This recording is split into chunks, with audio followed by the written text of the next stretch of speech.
Welcome, everyone. This week we're going to be taking you through some of the basics of remote sensing.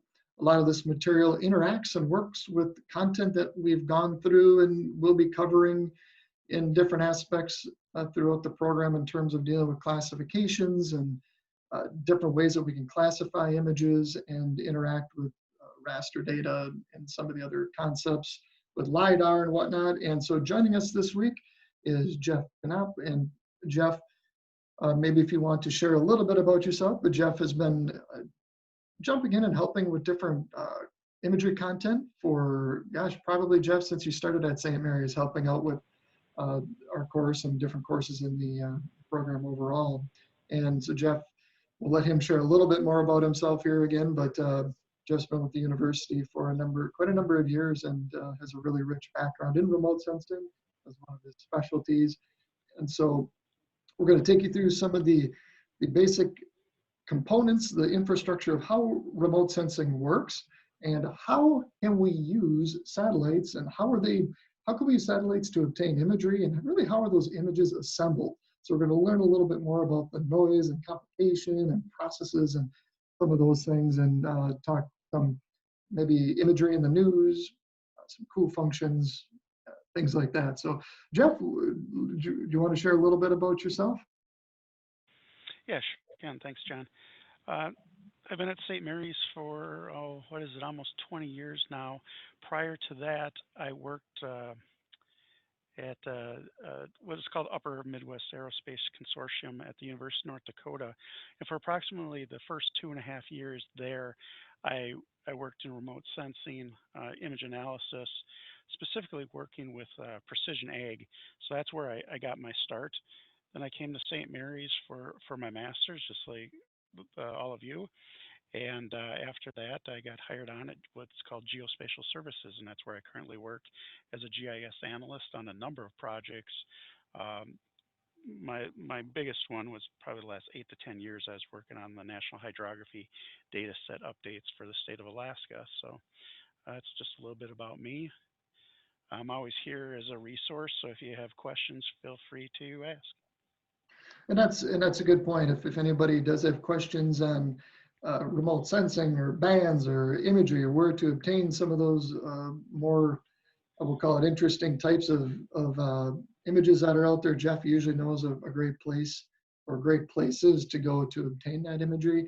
And to that end, speaking of imagery, Jeff is also a great resource person for anyone that's dealing with a final capstone or even a class project, in terms of working with imagery or different types of classifications. And there are a ton of different images that exist out there in the marketplace. Satellites are up there taking, we'll call them pictures, but they're images for different purposes. So Jeff's going to highlight some of those things here in our discussion about what types of satellite image might be better for certain things. That's why it's just not every satellite can do everything. Well, some might be able to, but they're maybe taking photos at different times of the year for different reasons. So we'll talk more about that here in our session. And Jeff, is there anything else that you wanted to add before we get started here? Nope, John, I'm good to go. Okay. And imagery is one of those things that it seems vast, and it is vast, but when we boil it down to the basic principles, we're taking pictures of the Earth.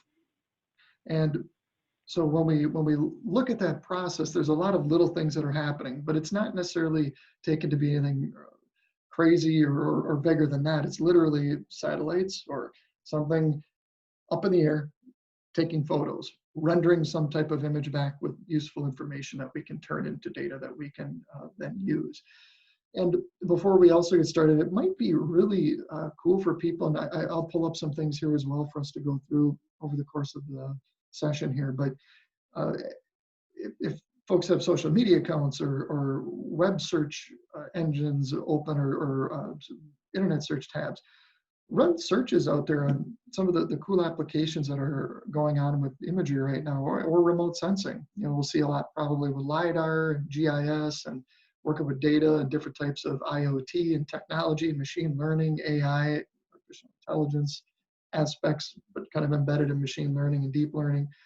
So go out there, run some hashtag searches for what's going on currently in the news out there. And of course, a lot of companies will be filling those media channels full of their products and things like that. But it's also, I think the prudent thing to do is to be aware of the current technology that exists through some of those vendors.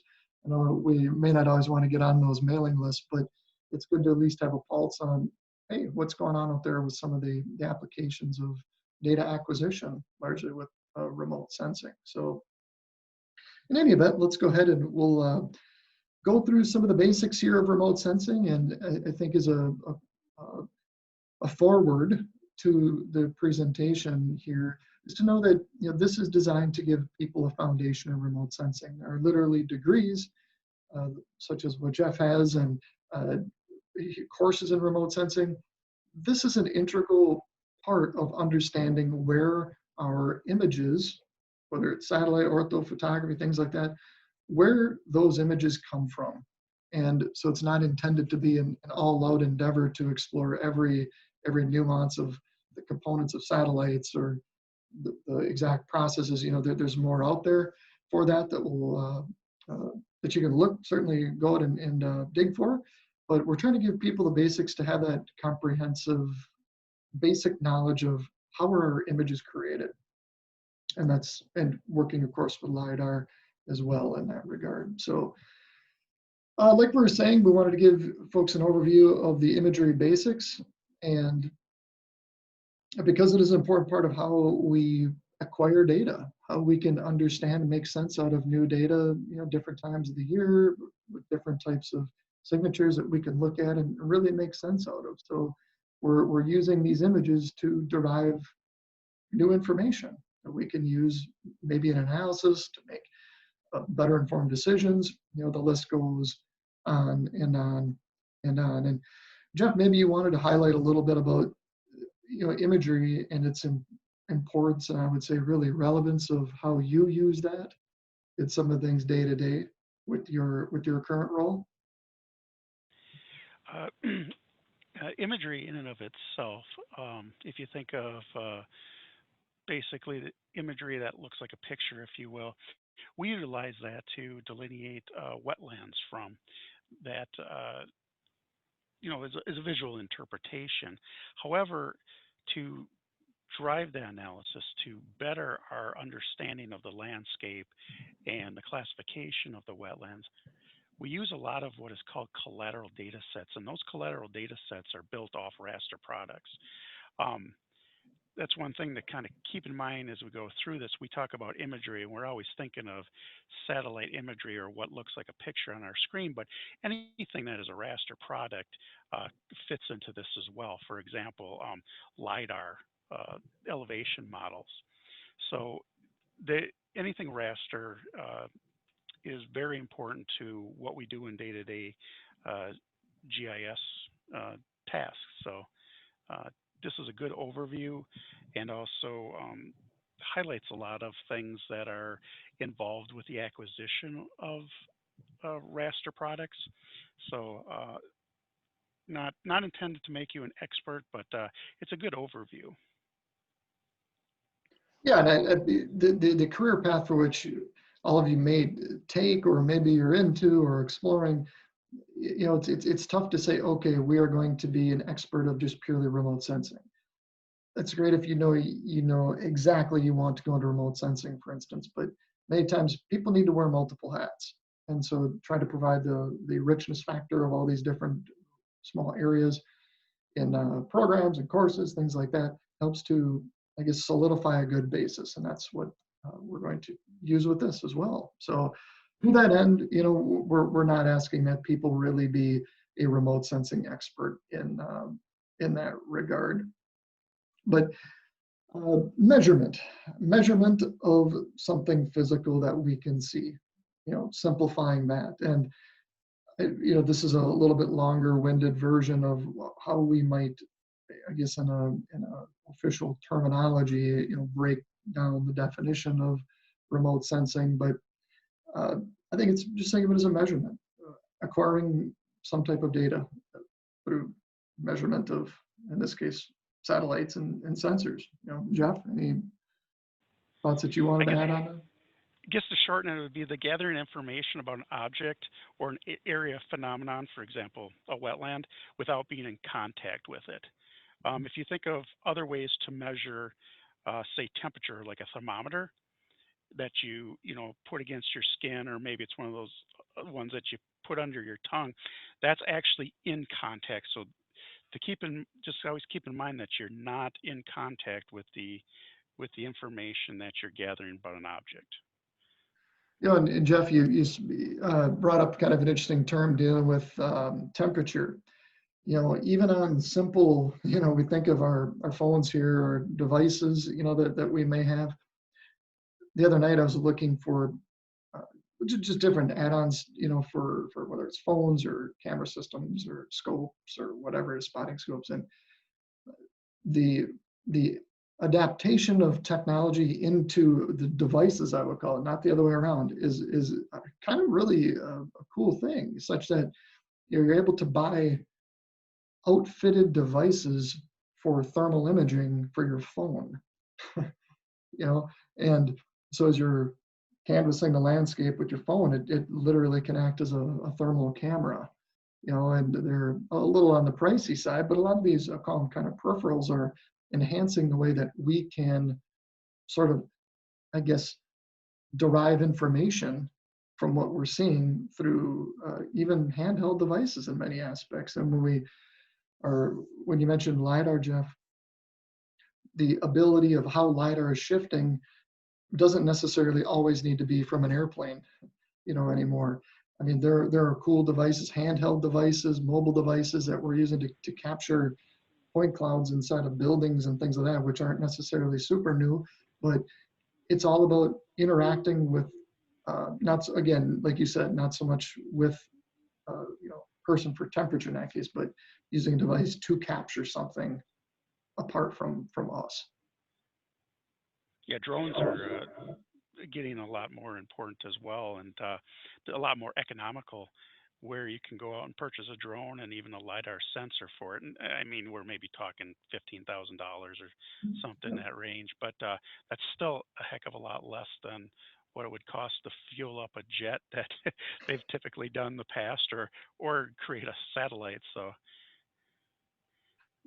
Yeah. So it's mind-boggling from a standpoint of where we are now compared to where we were 10 years ago, 8 years ago, even 5 years ago.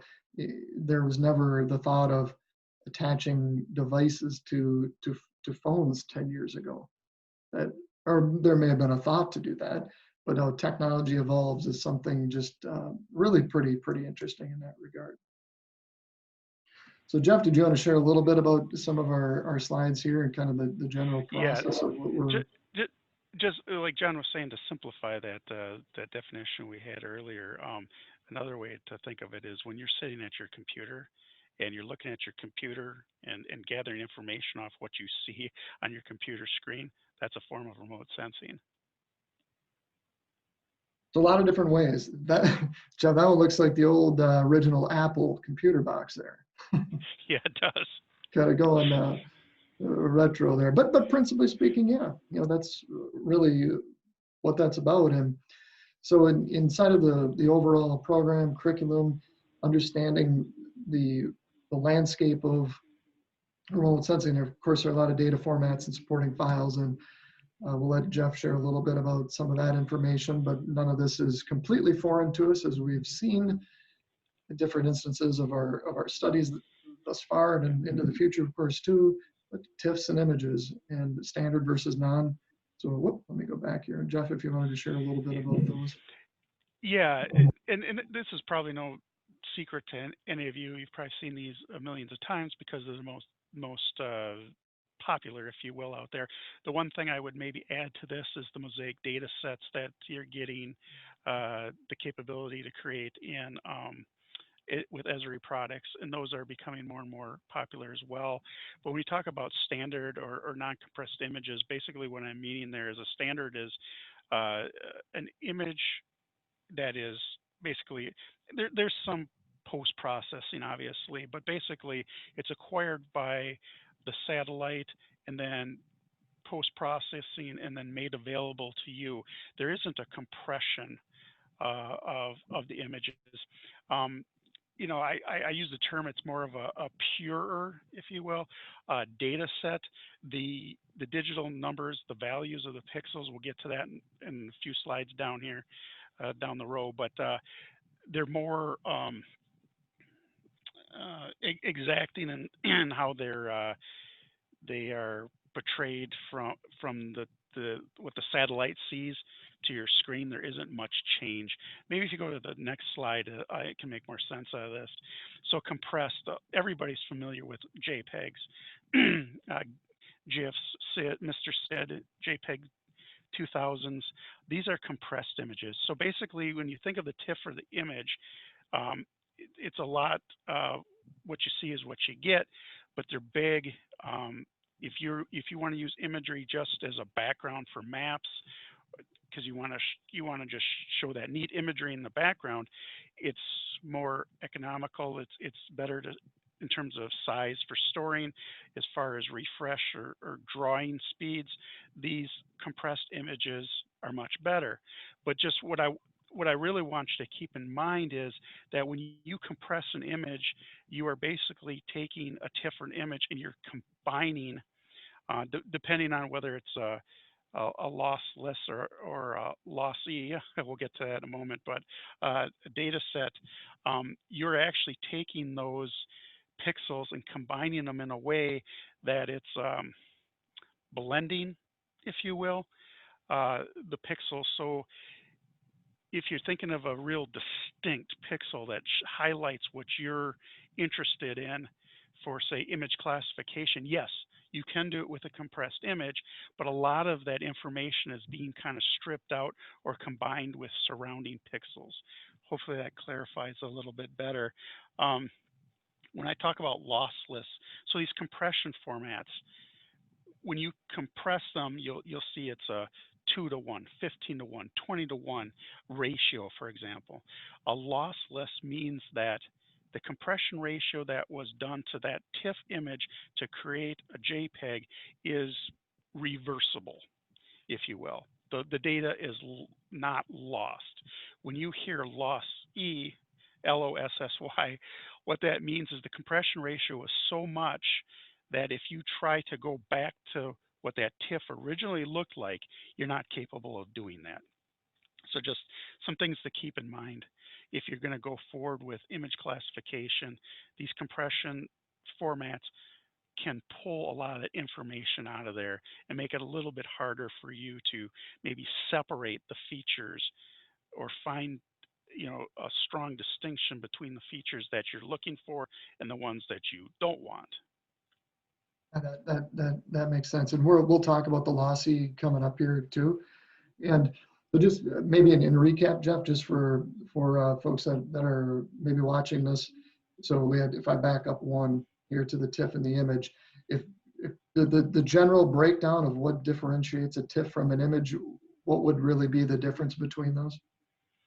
Really, the biggest difference between those two is who created them, and I'm sorry I don't remember who invented the TIFF or who invented the image. I think the image actually comes from Erdos Imagine. TIFF is another group. Basically, at this point they're the same thing. But years ago, what had happened is the TIFF had like a 4 gigabyte limit on how big the TIFF could be, and then Erdos Imagine came out with this IMG data format, which was, we did mosaic of Lake Clark National Park in Alaska of some orthorectified photos. I think it was 250 gigabytes. So TIFF kind of said, hey, we better jump on the bandwagon and be able to handle bigger data sets. So really, in essence, they're the same thing nowadays, but Sure, yeah, and it helps to have a little bit of background for people joining us that may or may not have a rich background in that in the original where and the same things come from. and same thing with the compressed. You see those different compression extensions or formats there. It just depends on who created them. So you have ERDOS ER mapper with the ECW. Well, that's the same thing as Mr. Sid, but those are two different companies. You know what I mean? And they came up with their own. This is nice. You know, if you just side note here, if you go back to when I started, there was just, I won't say infinite amount, but there was just a ton of different formats. You got a nicer life now because it's all combined and even getting smaller and more confined to the amount of the formats that you have to deal with. Back, years ago, there was just tons of them. And they didn't always. You heard a lot about data conversion because we always had to convert them from, Right. some raw format to a TIFF. Nowadays, everything is a TIFF, and it's easier. That is so true. I could think back 15 years ago, you and I were working on different activities, different projects, whatever it was. And, it was crazy the amount of disk space we needed. I can remember running around with old, Yes. uh, well, I can't even think of them now, not the jump drives.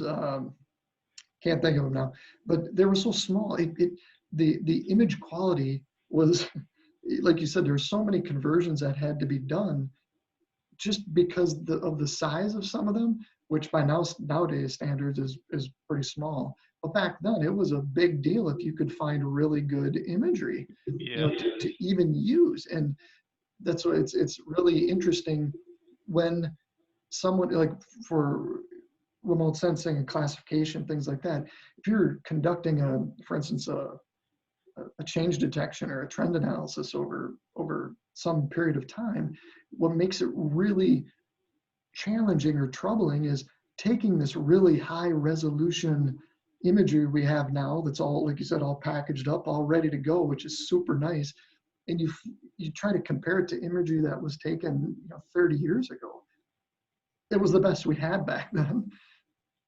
And they've done a lot to package them up now, but it's just some of those, the limitations of size and processing power, they all come into play, with time, technology.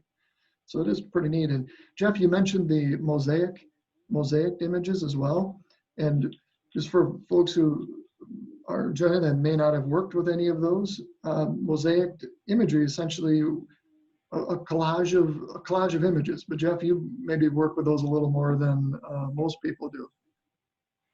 Yeah, that's exactly what they are. It's taking a bunch of I don't know, maybe you're working on a particular county and you have a lot of tiles or scenes, image Mhm. scenes, and you want to bring them all together in just one that image that covers the entire county.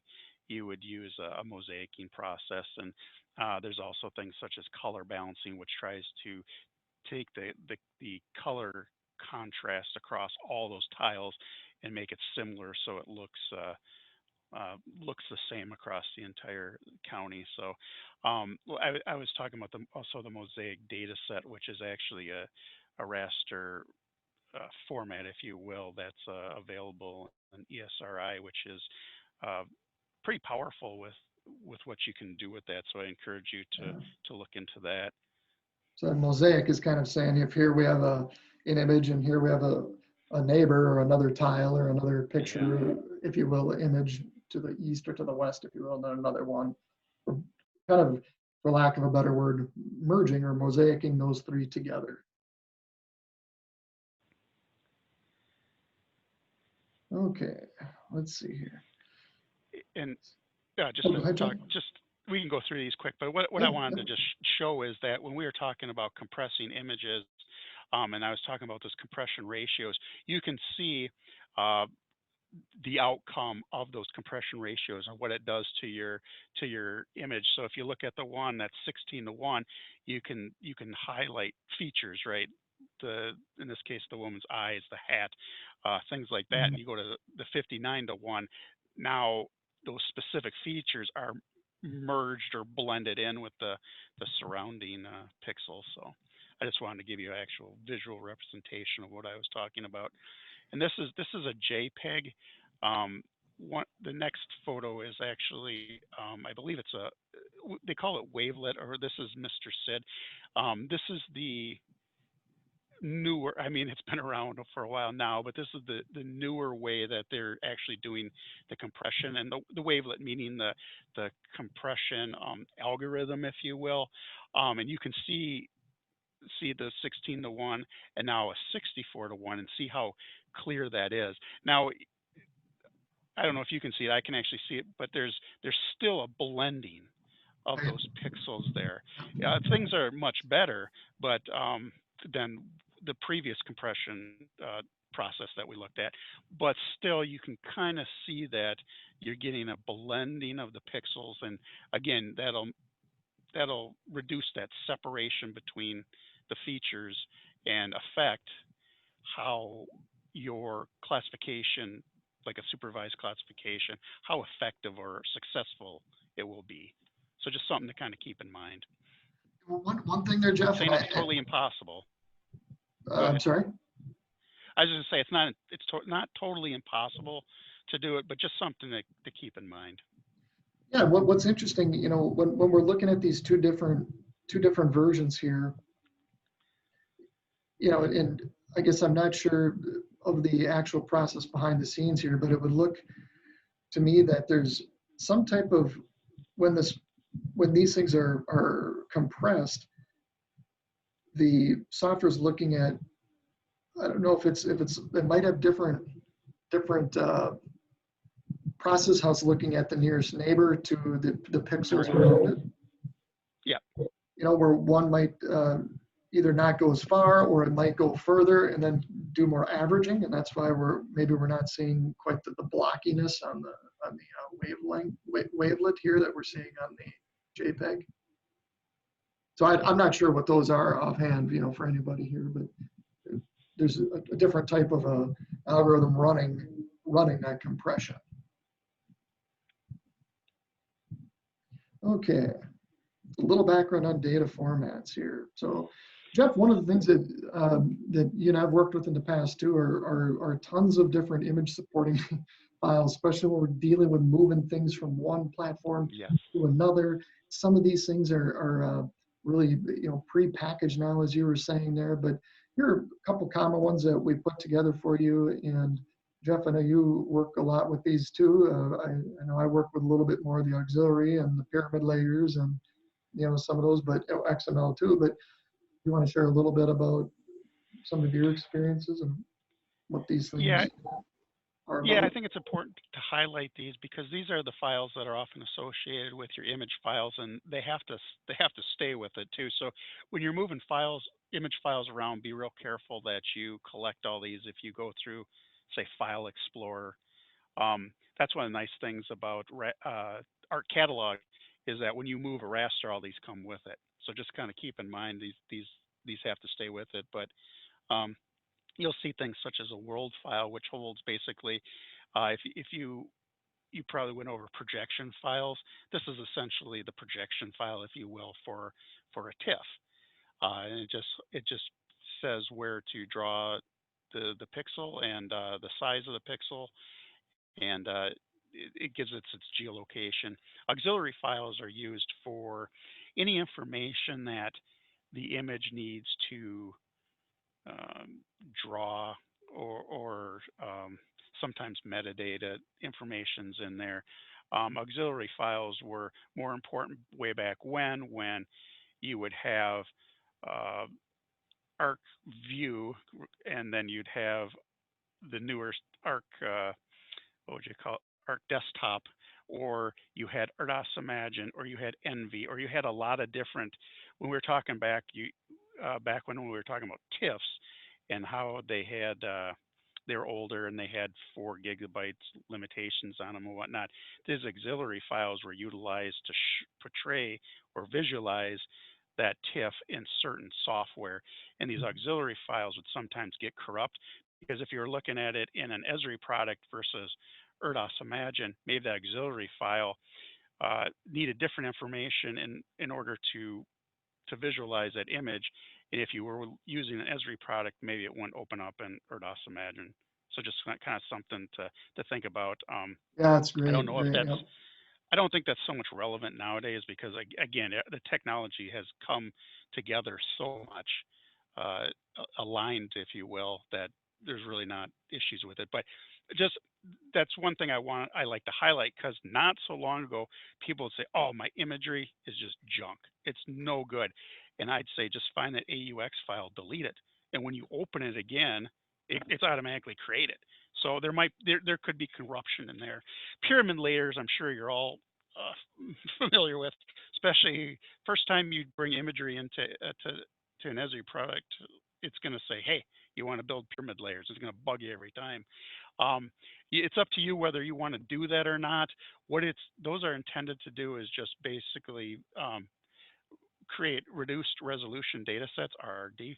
Um, and what it is it creates, I don't know how to explain it. It creates basically predefined images at certain scales so that if you're zoomed out to 1 in 500,000 and you then zoom in to 1 in 50,000, the processing to, to, to, to show that image uh, zoomed in, if you will, that processing has already been done, and it's contained in that pyramid layer. So basically, if you don't create those ahead of time and you do something like zooming in like that, it may take a little bit more time for it to draw on your screen. So the pyramid layers speed up the refresh or redraw rates of the imagery. Again, going back to those older TIFFs, these things could get corrupted.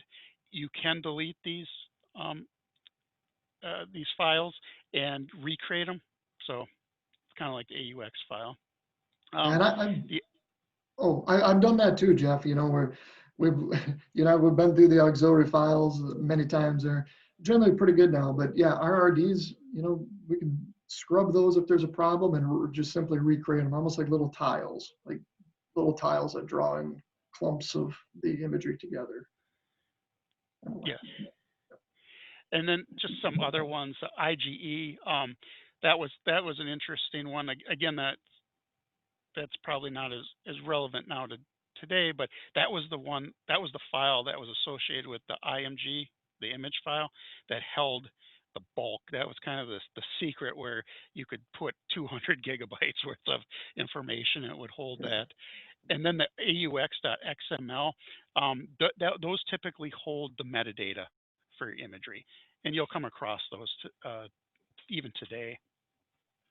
Jeff, if someone wanted to examine the XML or the metadata, is the best place to open that up like in a notepad or WordPad? Uh, Well, I think there are other well, ones now that, yeah, yeah, but if you open up File Explorer and you just double click on it, it'll open up and basically what it looks like almost like a web page.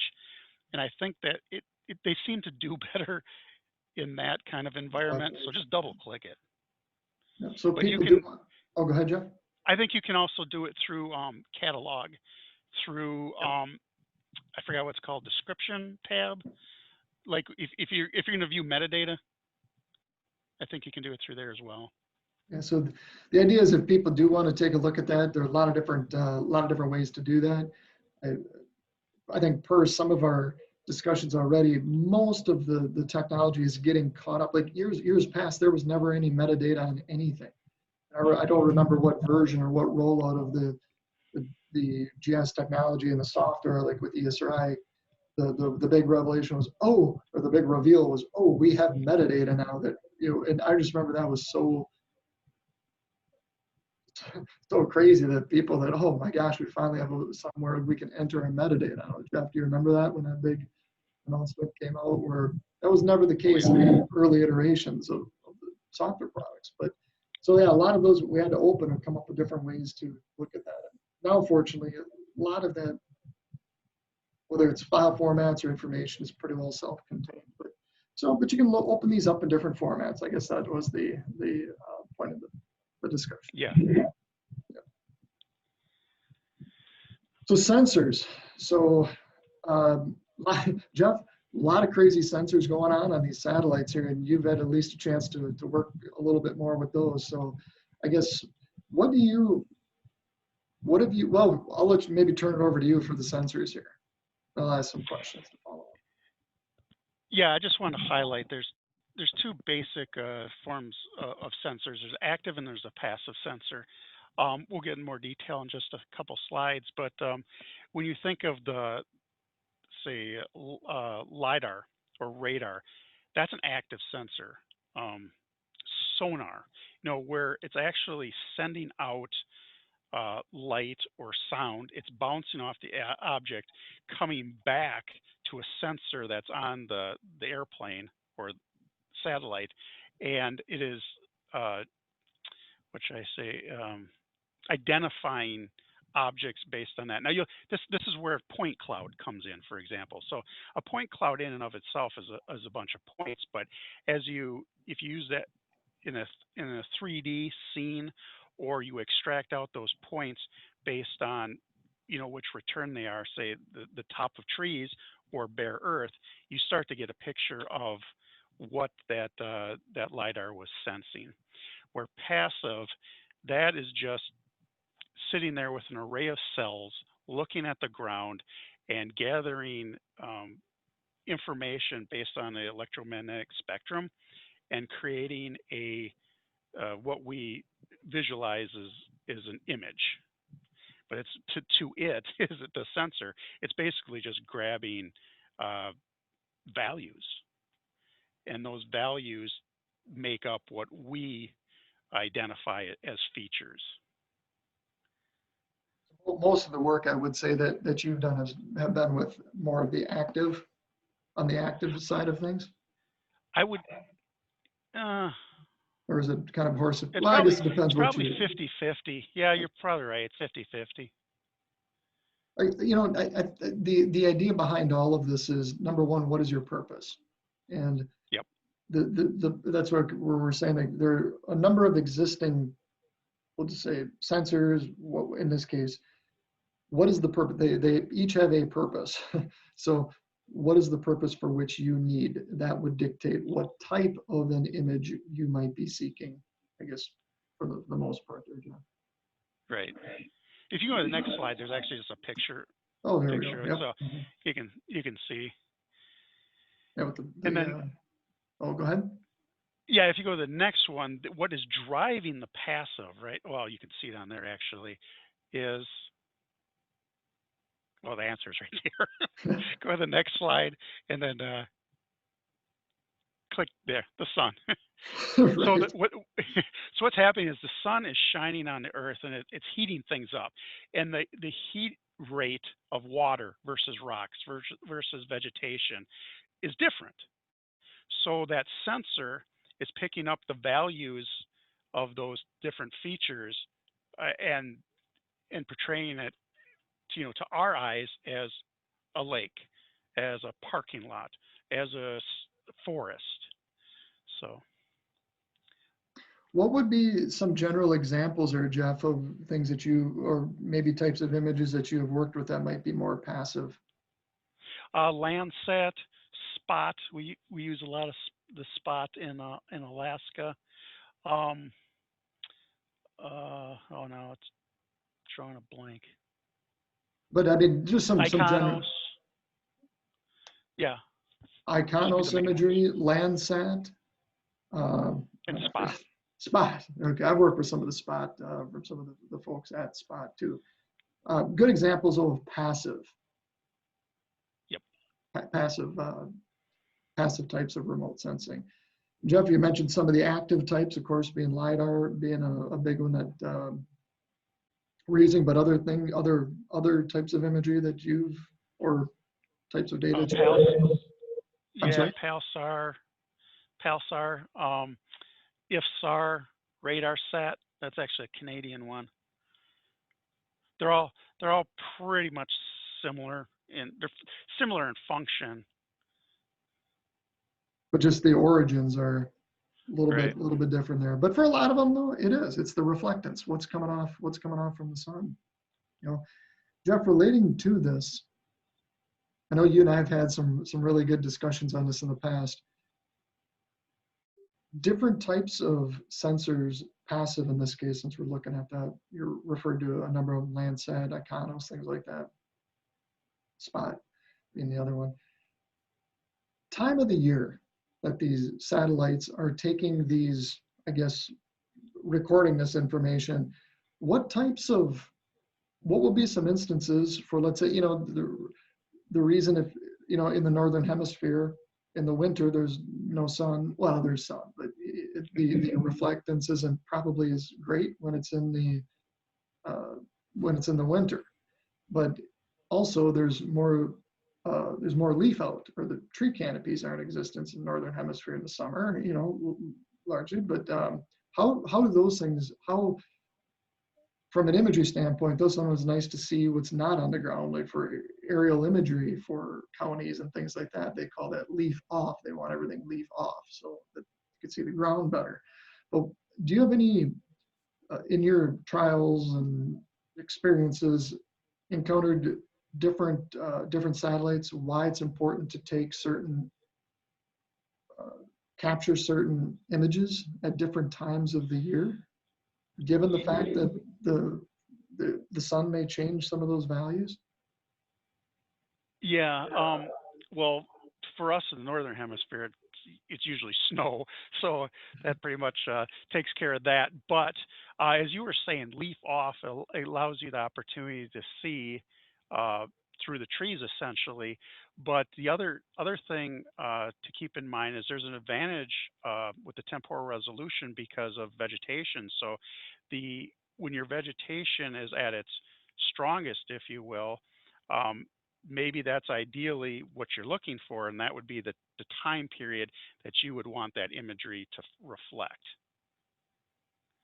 So I think, for people who are watching this, the idea again stems back to the reason I posed that question was what is your purpose? What do you need? Sometimes, when we're in a role of a student, or we're in a role of someone trying to demonstrate something, we end up selecting the imagery that we can get because it's fun to practice. But in a greater profession, your organization would hopefully have access to resources that could purchase different types of imagery selected for the intended reason or for the intended purpose for which you need it, uh, based on whatever projects or whatever that you might have going on. But just something to keep in mind for folks as if you ever need to consider imagery, what's your purpose? What's your goal for that? What do you need it to communicate to you? Jeff, just a sidebar on that. I haven't looked at this in a while, so it's a little bit out of my wheelhouse there. But do you typically know what some images might, let's say, cost? A lot of it depends on size, things like that, of course. But what is like a general, if you were to purchase an image from Spot Image? Wow. And I Yeah, don't, I and I don't haven't. know this, and this was kind of an this is definitely not a rehearsed question here, so it was just something that came up. No, that's a really good question to be honest with you, because back not again back a while ago, there was a limited number of satellites, and um, they had pretty defined values for what a particular scene was. Now the competition is just so intense, and so prices actually have come down. Um, you know, you have to kind of I say a scene. So a scene could be 160 kilometers by 160 kilometers, or it could be 5 miles by 5 miles.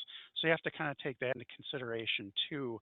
Um, I can say that the state of Alaska, in an acquiring Spot for the entire state of Alaska, was something around $33 million. So some of these projects can get pricey. But for an actual a scene, I guess you'd have to just research it. I haven't looked at that in a long time. Um, like I said, I've been working in Alaska, so the Spot was acquired by the state and made public, so that's what we've been using. Um, and then when I worked at University of North Dakota, we were actually on a contract with Aeros Data Center, NASA, and Raytheon, so we got it data for free too. So I've always been living the good life when it comes to imagery. Right. but Yeah. yeah, the prices can vary. But again, so that temporal, we talked about temporal resolution in terms of a year or what time of the year. But if you can get away with imagery like Landsat, I think they make it, not all of it, but certain scenes they make publicly available for free after about maybe a year. I don't know what their standards are anymore, but you can go to some sites and find Landsat for free, and it's maybe only a year old, and that may work for you. And that's a great point. So folks who are listening in, there's data is becoming, uh, in terms of volume, very much more so enriched than it ever has been. But the accessibility, per Jeff's point, may be something to take a look at. I don't know. I haven't looked at that. I know that some people in their capstone studies have utilized areas with spot imagery, and spot was completely fine. One of the contacts there that I've worked with in the past, he was able to provide some imagery for students on their capstones, and free of charge. All they wanted to really see was the final paper, the final journal paper when they were done. So, a lot of organizations are, I suspect, really good about releasing imagery, so long as it's, for educational use, at least at our stage here. And if not, maybe they do release that after a year or so. It's kind of like Netflix, I think, Jeff. That way, releasing the shows after a year on networks there. That's a good discussion. So, but otherwise, people are paying, my guess is it's a fairly substantial amount of money for, I guess that'd be the real-time data needs, but to the value of drones, why those are becoming more valuable as well for almost real-time data collection. Maybe not as high as a satellite, but certainly depends on the purpose. Jeff, magnetic spectrum relating to satellites. Yeah, we can go through this pretty quick, but I just wanted to bring to light the electromagnetic spectrum, and that is what you deal with a lot of those passive satellites in determining what wavelengths that the bands that satellite has to offer. What does that mean, or what does it where is it lining up, if you will? Is it an infrared band? Is it a red, a green, a blue? Those are kind of the main ones you always hear about. So I just want to bring this to light, and we can actually go through these pretty quick. But this is one example. The next slide, I believe, is just another example of it. So you can see the bandwidth. So for 400, was it nanometers to 700.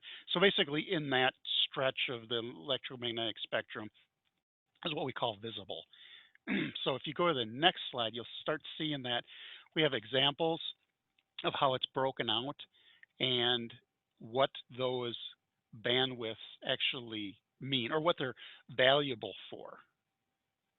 So a lot of these are, at least on at this end of the spectrum, if we were to look back up the gamma, X-ray, UV, not particularly valuable, I guess, largely from our standpoint here, where we're looking at more. Oh, go ahead. Yeah, if I could just jump in real quick, one of the things maybe we got to keep in mind too is that we always think in terms of the land. Think of weather satellites. Yeah. So some of these wavelengths we look at and think, oh, those are weird, but actually they're of value to a meteorologist. That's a great point on that. So it's, the data can be useful, depends on purpose. Here are some of the other spectrums, Jeff, there with the kind of the traditional, the visual categorization that we looked at before, that spectrum of really the visible types of light that we see in a lot of we'll call it the bands that we see returned in some of our images.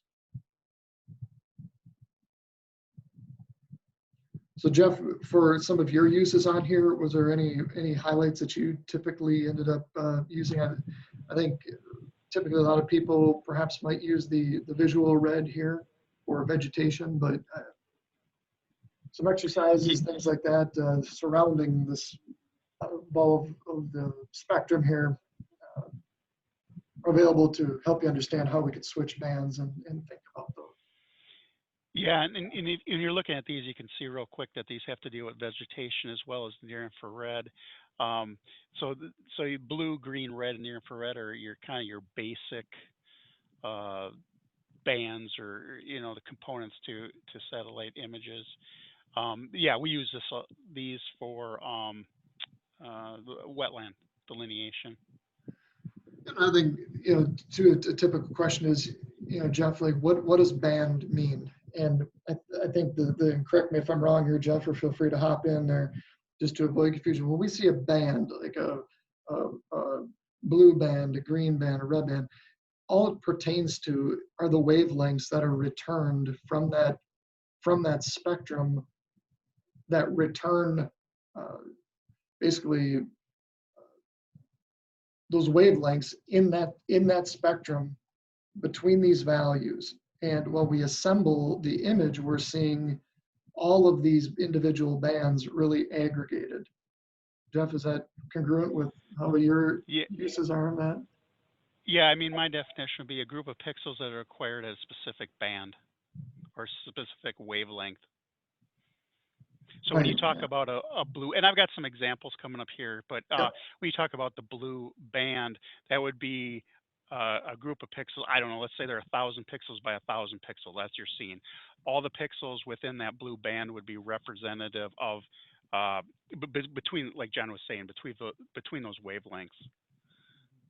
Just so that it's the band, we're just talking about categorizations of wavelengths returned to formulate those pixels, clumping them together in a particular array or a bound of values. That's Yep. basically what that is. And so to continue on, this is moving up to the right side, I guess, of our electromagnetic spectrum, moving into the near IR. Same sort of situation here, but we see our kind of, I'll call them our bounds of our bands here. And Jeff, contributions, I guess, or ideas that you might have on these. I mean, it's just really showing the bounds of what these different bands are really useful for.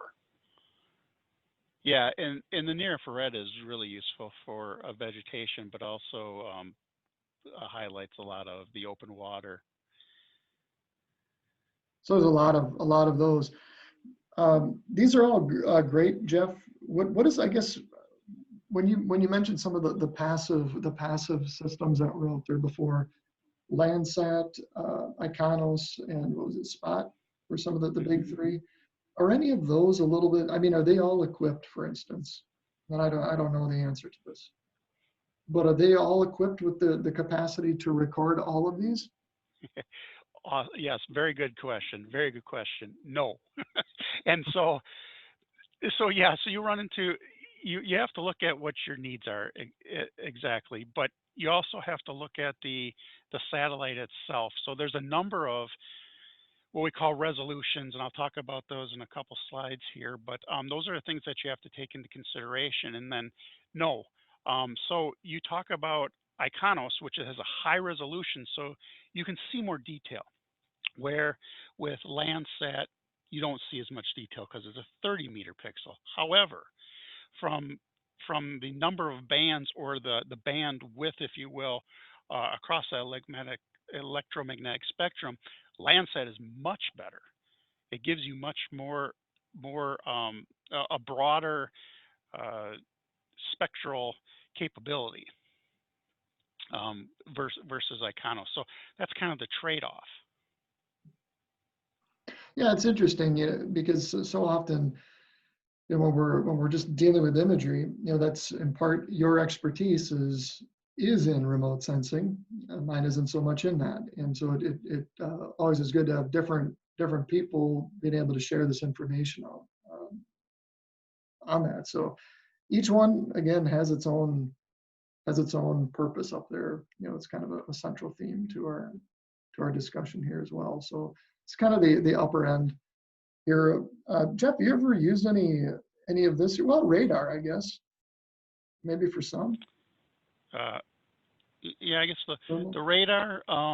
Well, so I have a minor in atmospheric science, Yeah. so I use this for. I did some forecasting and stuff when I was at the University of North Dakota. So this would be more for what do you call it? Atmospheric Yeah, right. Yep. Yep. purposes. So nevertheless, to know these exist, to know the bounds of each of these bands, what they're generally good for is the central idea here with us. If Can I just add something real quick? Uh, so satellites are sensors. Well, what we call them are data sheets. So if you're interested in a particular satellite or a sensor, search that website for the data sheets. And this type of so this is much more in depth here, but typically a data sheet will give you the spatial and spectral resolutions, and some of them will give you this information, like these slides that John is showing you. So, and that'll help you make a decision as well. Yeah, I was working with someone here recently and some web searches for different types of imagery, and well, not all of them have the supplemental information, Jeff. A lot of them do, meaning they are describing precisely what is in that imagery.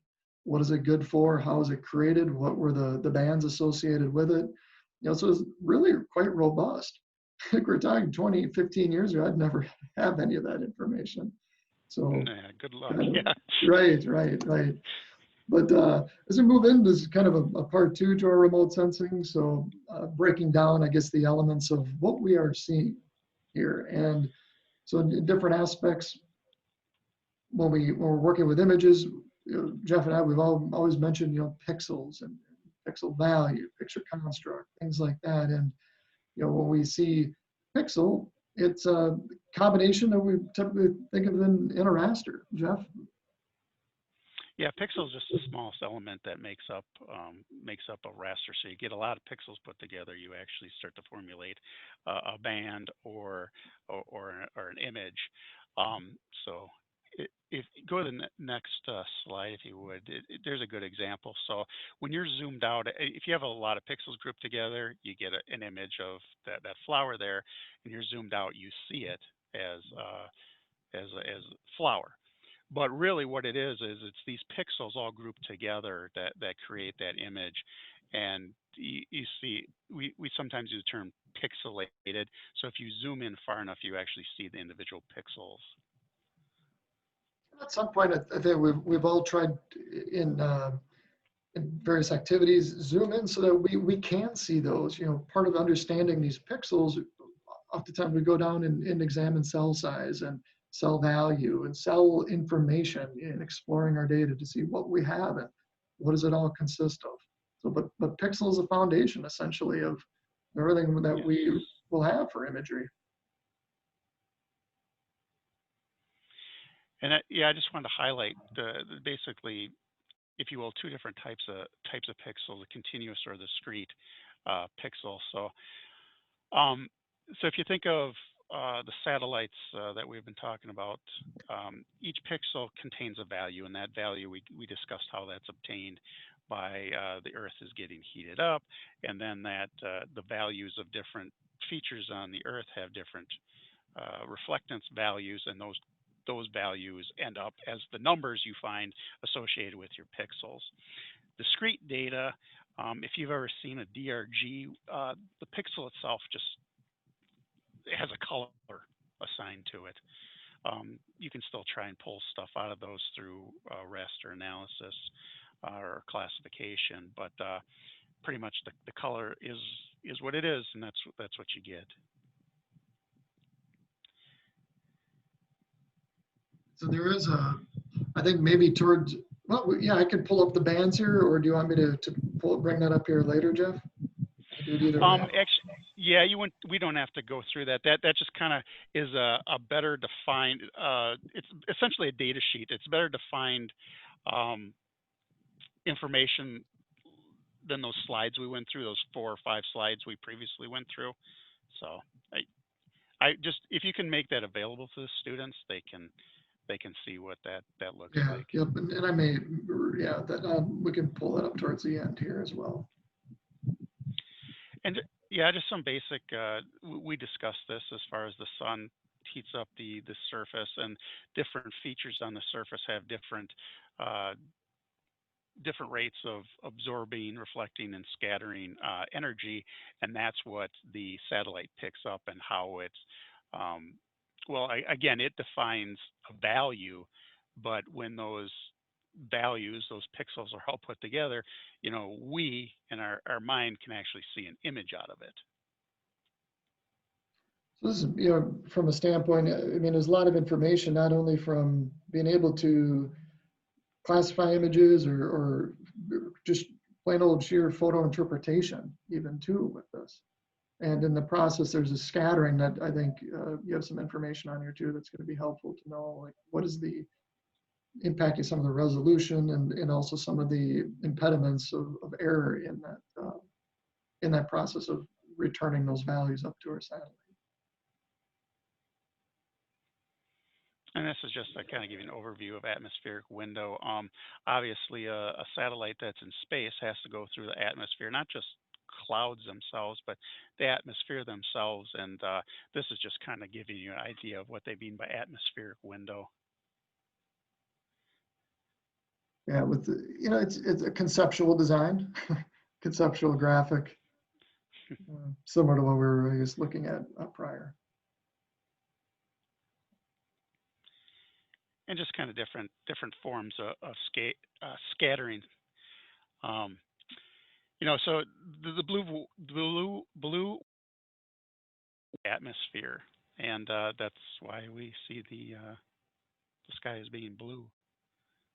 So now folks at home can say, what did you learn today? And we could say, well, why is the sky blue on that? But yeah, that's a good comment to think about, how was different types of light really scattered. I think even from a standpoint of, I mean, this would have a lot of not only implications on, like our satellite, signatures, things like that, but how everything works inside of meteorological sciences and things like that as well. Yeah. And your atmospheric gases, if you will. If you go to the next slide, we kind of get the bigger, if you will. So pollen, dust, smoke, larger particulates, if that makes sense. Particles can interfere, obviously. If you've ever seen imagery that has cloud cover, obviously that obscures the ground, and you're not going to get information in those areas. Yeah, I think we've all seen, all probably have seen different clouds in our images. It's always when whether it's planes or satellites, whatever, we're trying to capture images with little to no cloud cover as possible. But while I've not specifically done this, Jeff, but I think the technology has gotten a lot more refined where depending on, again, I think the setup, but some cloud cover can oftentimes be removed. Well, a couple things. First of all, there are sites where you can download data, and actually one of the query parameters can be, I don't want any imagery that has more than 20% cloud cover. So that's the first way to kind of filter that out. But there are ways to do atmospheric correction.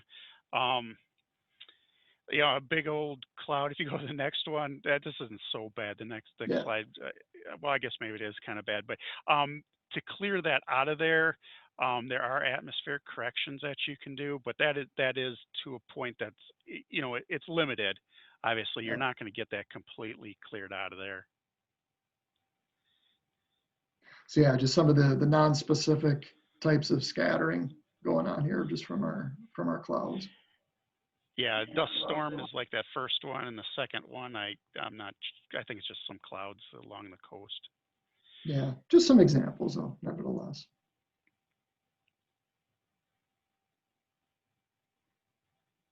So from a standpoint in this multispectral remote sensing premise here is how kind of tying into, if we're looking at scattering, from return values that we want to capture from the ground, not necessarily the clouds, we're always going to be dealing with things that are absorbed, scattered, reflected, and there's always going to be, to a degree, I don't know what that is there, Jeff, but a certain type of, I guess I would call it, maybe loss in there a little bit, or Y- Yeah, oh, go I ahead. mean, I mean the way again way features are absorber, they reflect the energy is how those values, those pixel values are determined, and thus becomes different features as we see them in the image. So that's just kind of the one thing to take away from this is, well, why? How does this sensor know the difference between a rock and open water and a tree? Well, it's just because they act differently. They absorb or reflect the energy, those wavelengths differently. And in terms of, and that's kind of going back to what I was saying there, like sometimes in that process, if we're looking back, for instance, at this scattering, how if we were to look underneath these cloud layers, well, here it's not super bad, but if we had just a big poofy cloud right there, we were probably really, the differentiation, we couldn't, we can't differentiate between a rock and water, land, all that well. Jeff, some information here on spectral reflectance. Snow, a Yeah, good. just some more terms to kind of keep in mind. So snow, obviously here, yeah, perfect reflection. I was talking with someone today about, how temperature, thermal relates with, in wintertime, with snow. As long as there's brown ground, the temperature stays a little bit warmer. But once snow moves in, the temperatures are just going to drop, and it's hard to recover in wintertime anyway here. But, Oh, that's a good point. Yeah, that's a real good point, John. And actually, this is one of the big things you see with the like the polar ice cap is that white uh, snow, glaciers, ice start to melt and expose the darker, even black, if you will, ocean that absorbs that heat instead of reflect it back. right, so it's kind of creating that more warming and more warming, and yeah, it is interesting. So for folks that are, in the north here, once it snows, pay attention to how much more difficult it is for temperatures to climb, because that snow is always reflecting light, reflecting the heat. But as long as the ground is brown, if you will, that ground can absorb heat a little bit more readily, thereby warming up kind of up this air temperature a little bit. Jeff, some basics of remote sensing, some old-fashioned pixels and values here. Yep. This is actually a good slide because it shows you up top there. That's an image. That's what we see with our eyes. But what the sensors are looking at is what's below, and it's got those pixel values which get assigned a color, and you see an image. So that's kind of how it's going. The satellite, how it's acquiring that information, and what we actually see. So we talked, I guess, about Landsat a little bit more, but this one, Jeff, I think you have in here mainly from its standpoint from being more unique or specific to Landsat satellite images. Yes. Yeah, that's Landsat, and that'll vary depending on the satellite that you use. Sure. So these are some typical 7 band. Is that what makes, Jeff? Maybe a question for you. Is Landsat known as a 7 band setup, or is it depending, or where you could maybe turn off? Well, I guess you could just omit it from any type of an image if you didn't want to expose it there. Yeah, so this is Landsat TM. This would be Landsat 7. Landsat 8, I'm not sure what its bands are. Maybe it has a couple more. It might, but I'm not sure. So this is kind of another question, I guess, as I'm thinking about here, sort of real time with us, is if you as a consumer, let's say you had a Landsat 7 or 8 or whatever it was that you had, those images that are being acquired ultimately will consist of all, whatever, 7, 8, however many bands that there are on there. And with that as you as a consumer, do you know if there is a price per band? I would think, you'd want the RGB, at least the first couple there. But do you know if pricing is packaged in with the addition of other bands at all? Uh, so with Landsat, the way it used to be, pricing actually dealt with post-processing. So it wasn't the number of bands. So you'd get all the bands, but maybe it would have no geolocation. So you'd have to take care of that yourself. So there's different phases or different levels of post-processing, and that affected the price. Now, but you do bring up kind of a good point that I'm thinking about the NAPE, because NAPE back, and I don't know what it was, about 2015-ish or so, if I'm right on the date, would provide like a red, green, blue. But if you wanted the near infrared, you'd actually have to pay for that outright. I think you'd have to purchase that on top of it. Okay. Yeah, it's sort of a, from a consumer market point of view, is it, it's kind of, well, we'll give you these two bands or three bands, but if you want these others, it's kind of a la carte. You order as you want. But it, I think that's why a lot of the satellites are sort of increasing their capacity to capture more, and then parse out the data, I suppose, as consumers wish. Yes, I don't know. It's Yeah, interesting. NAPE nowadays actually delivers the data in terms of color infrared and red, green, blue, true color Okay. composites. They actually take care of all that for you and then hand it off to you in that way. Okay. So it's basically getting easier and easier to acquire the data you need without having to do a lot of the work, I think, essentially. You know. Yeah. And do you have any insight on the spectral, spatial, radiometric, temporal? Yeah, we'll go over these individually, but we've been saying you want to pick a satellite, an image that fits your needs. And what does that mean? Well, there's a couple things to take into consideration. Spectral, spatial, radiometric, and temporal resolutions. These are the things that are going to be different with different satellites that you need to take in consideration to drive that decision on what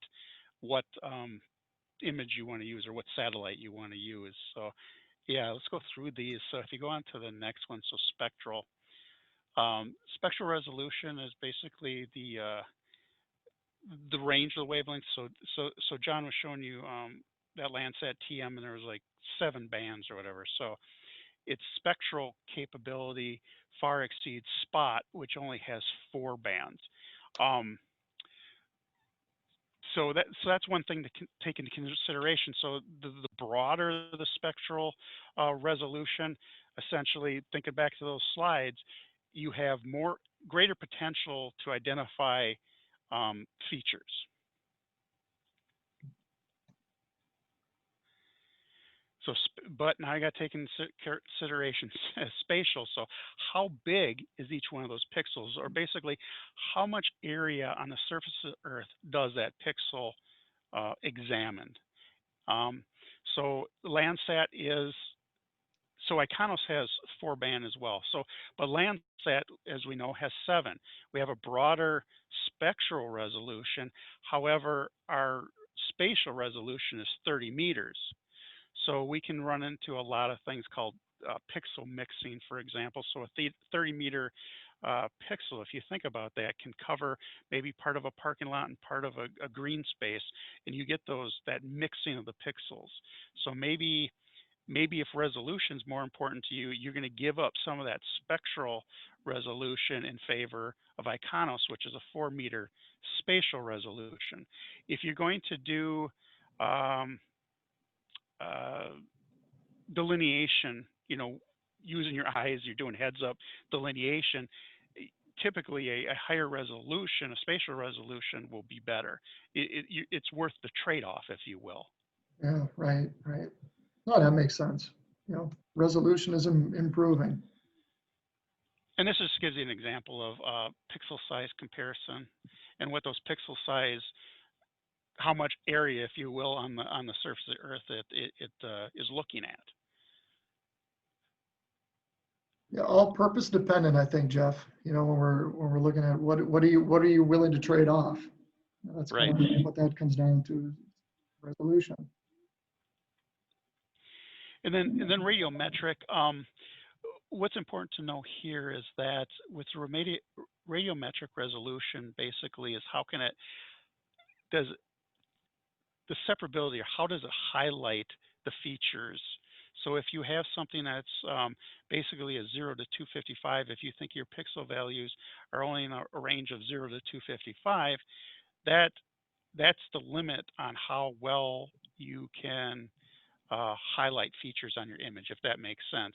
Where the broader range, the broader, if you will, colors that you can use, you can show or identify features much better. And then temporal, we talked about in terms of yearly, within a year, summer versus winter, or we've also talked about years, maybe it's different decades. If you're going to do a change analysis over a 10-year period, temporal resolution comes into play, because if you want 2000 versus 2010 versus 2020, then you have to look at the temporal resolution. On there, for example, I have Landsat, which a return time of 16 days. So getting maybe even a little more defined.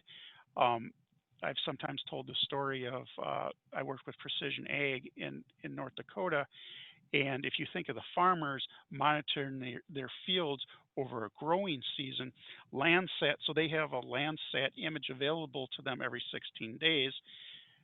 Maybe they'll give away the Landsat's spectral resolution with the 7 bands for something that has only 4 bands, because that 4 band has a temporal resolution of 5 days Right, and right. suits Yeah. their needs, if that makes sense. Yeah, oh, absolutely. A number of people throughout time have either are or were involved in precision ag, and information like that is critical for either their business and to provide out up to date. I guess I would call it, well, not real time to the minute, but from a standpoint of whether you're saying 5 days or 16 days, that can make a difference for what we call real time information, essentially, or it's Right. too late, and whatnot. Like if there was a disease outbreak in a field, or if there were, you know, different things happening. But fortunately, John, I think too, for a lot of people, the precision ag industry has benefited from a lot of drone Hmm. utilization and Yes. camera systems, so that if they can't get to a Landsat image, well, it depends on the scale, the area too, of course. But if we're working with individual small landowners, the ability to, send up a drone, capture that data,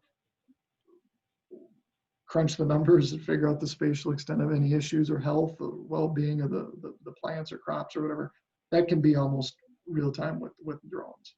So it's kind of a cool piece. But if we're looking a little bit more bigger picture, uh, to your point about Landsat, that's something to definitely consider. Now, this isn't an official resolution, but John already brought this up. Geometric correction is basically this plays more into the cost. You always got to kind of take that into consideration too, because this can get expensive to buy this imagery. But geometric correction, meaning that some satellites have a various level of post processing. So the raw, and sometimes it's called raw, is the data that comes basically right off the satellite and has no geometric correction, no atmospheric correction. So this is stuff that you would have to do yourself within the software, on up to, some. They're talking now. If we talk about lidar, they're talking now about acquiring the lidar, post processing it, hydro conditioning it, and even making available different data products that they process off the lidar, making this available to you. Obviously, that costs a lot more money. So just some things to keep in mind. Mm-hmm. Oh, good. Those are good points. This here is basically, so we've talked about pixels, and those pixels are acquired at the blue band or the blue wavelength. And you group up those pixels and it creates a band or sometimes what's called a scene. This is showing you each individual scene. Those grouping of pixels in the blue represent the blue wavelength. When you look at that, it's black and white. So you're wondering yourself, well, I always see it in color. Why is that?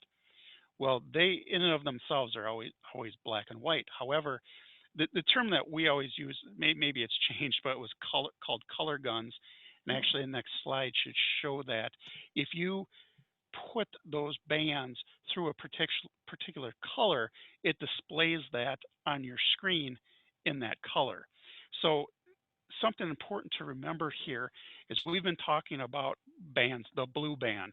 That deals with the electromagnetic spectrum. And that in and of itself is very important because that's how you are going to highlight features, right? The colors that we're talking about now, when I talk about the blue color, is basically the way if you put that blue band through the blue color gun, it portrays that or shows that on your screen as being blue. So these are different. This is just colors in terms of color. So don't mix these up with the blue band in the sense of the wavelength of blue. Yeah, it's Blue in wavelength. some various activities, exercises, if one is looking, Jeff, at whatever platform that they're using, pro, desktop, etc., and you alter or change the order of Yes. the appearance of those bands, we're not physically changing it, we're just changing the filter, we're changing the color gun order. Exactly. Good way to put it. Yep. And the way it's displayed on the screen.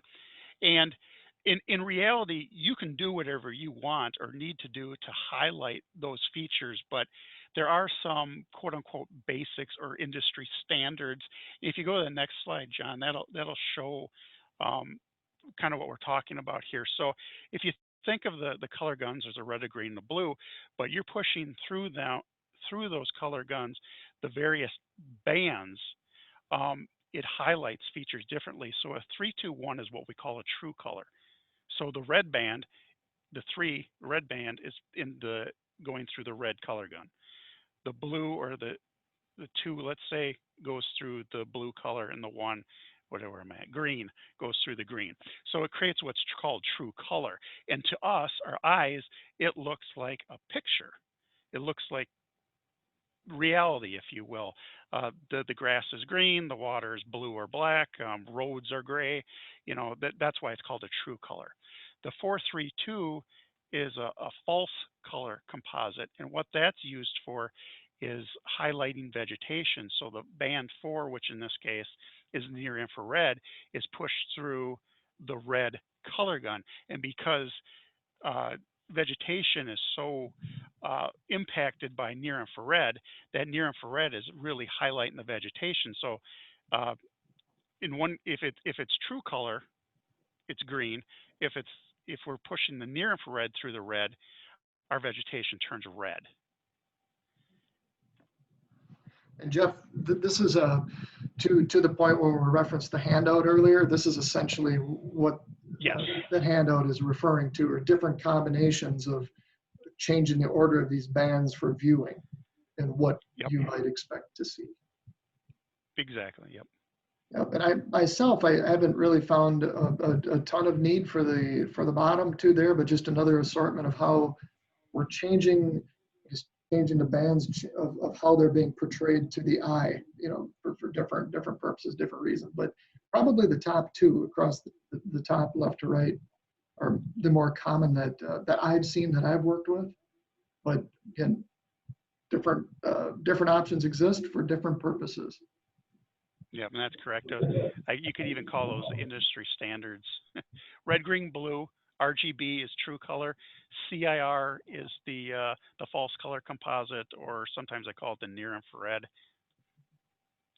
Yeah, so just a couple staples to remember perhaps there. Throughout different applications, through different experiences, different class projects, different types of program, curriculum and things like that. We're getting a chance to utilize the concepts of raster data, imagery, deal with data management, modeling, LiDAR, things like that. But Jeff, when you assembled this, talked about how's remote sensing being used. And I think this is a great list to start from. And it's always one of those things for everybody to remember that's tuning in here too, that this is not necessarily an all-encompassing list as well. These are just some ideas to help you see how this is ongoing. I mean, there are instances of trying to use different types of remotely sensed data to understand areas in the Amazon that people have missed over the years that have been kind of sort of reclaimed by the land. Burial sites, things like that along bluff tops and ridges here in the Midwest. I mean, there's, which might fall under the search more so than rescue, but a ton of different information, or a ton of different applications rather. And so at the onset of the presentation here, we talked about using some social media, using some different applications to search to see how remote sensing, these imagery platforms are being used. And Jeff, anything that you wanted to add to this? Yeah, one of the neatest things is archaeology and anthropology are using the active sensors like the LiDAR to find ruins that are under tree canopy that you can't, you never find, and now they're locating it with a drone and a LiDAR. Mineral exploration is also kind of a neat thing as well. Yeah, and we talked about the ability of using active sensors, indoors to be able to create like these point clouds, of values, and to generate almost replications of huge buildings that you could walk through with a backpack and I'm just going to call it, I don't know the technical term there, but a little miniature LiDAR device essentially is what it is. So pretty expansive, but pretty neat. I see endless applications for this out there too. Jeff, any lasting thoughts on that? No. Yeah, and there was this is a cool site, maybe just if I can pull this up here just to look at here. I'll have to maybe end our session here, but a cool application here out there relating to stuff in space. This was on the last link there, but if you were to simply run a search, at least the URL may change, but so if you want to run a search for stuff in space, this is a pretty cool interactive website that displays, well, stuff in space, and everything from GLONASS to GPS. And Jeff, when we were talking about Landsat and some of the satellites that are up there, they are all somewhere in here. But when we look at the extent of all this, it's pretty interesting. So they had, I was looking at here before, trying to find that, where you can almost see the constellation of the Starlink satellite network in here. Here was one right here. What did I have? Oh, there it was.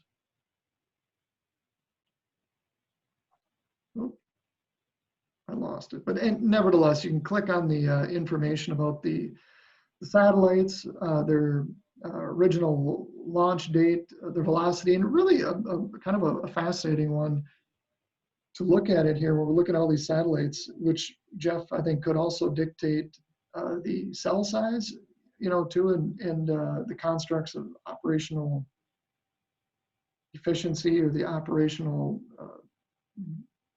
environments for what these satellites can process in to get a smaller cell size or a larger cell size. But looking at their altitude and their velocity here as well, pretty neat to see. But if I'm just holding my screen still, and Jeff, I don't know if you could see that as well, but you can actually see the satellites or whatever is up there. Some of it's just space junk actually moving.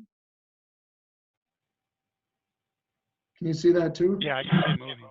Yeah, so all of this is Yeah. different types of information, and I think maybe it's covered up here, but I think we could run a search for, let's see if we can run that. Here's Landsat. I'll just pick, Jeff will pick, do you want me, here we'll do Landsat 8.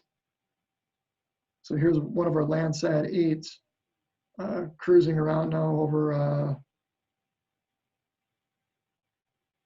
cruising around, oh, and the altitude here too. Yeah, so Australia, some of the polar regions here, but, you know, kind of being able to, South America. So it's fascinating to look at this. So if people are bored, you can check out to see what's out there from whether it's Landsats in their current orbit, you know, what's maybe above us at different times. There's a lot of stuff out there. So kind of an interesting thing to look at. There's a spectral band information that we're looking at and referenced in our presentation here earlier. And the band information, we'll kind of scroll through briefly to capture as part of the video right here. Largely the different types of band, what they are good for in different situations. We see again these bounds here, but in particular, take a look at the bands and what they're good for. Again, you can pause or speed up here if you need to, but some of this we covered here.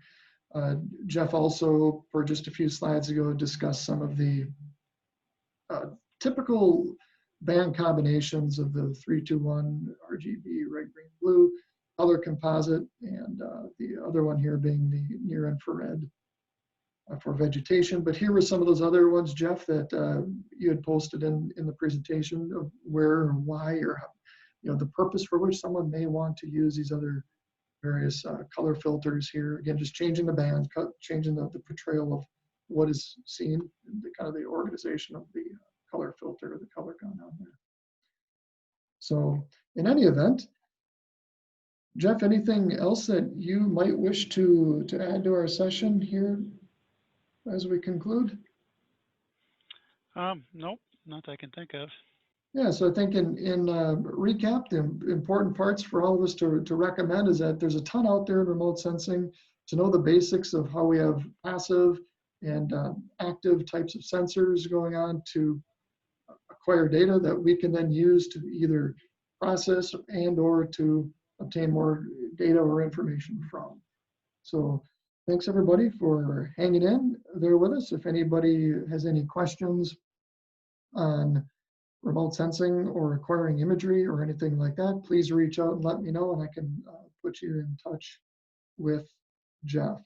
So thank you, Jeff, for tuning in here and taking some time out of your day to meet with us here today, and we'll look forward to seeing you around soon. Thank you.